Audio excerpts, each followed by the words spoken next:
Bilang ng mga mahihirap na Pilipinong nakararanas ng gutom, patuloy daw sa pagtaas. Brigada Sheila Matibag, ibrigada mo! Brigada Live Report. Pumalo na sa 35.6% ang bilang ng mga mahihirap na pamilyang Pilipinong nakararanas ng gutom sa buwan ng Marso. Ang datos na yan ay malaki ang itinaas mula sa 26.4% noong Pebrero.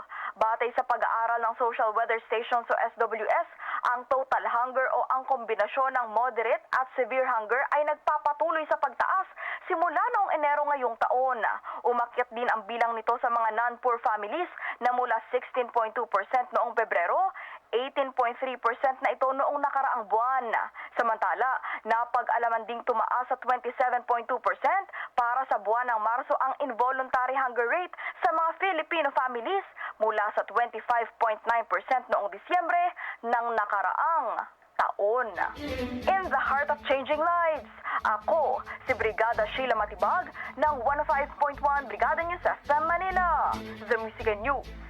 Authority. Brigada Balita Nationwide. Ang bahaging ito ay hatid sa atin ng Guard C Plus with Zinc Capsule. Always protektado ang kalusugan.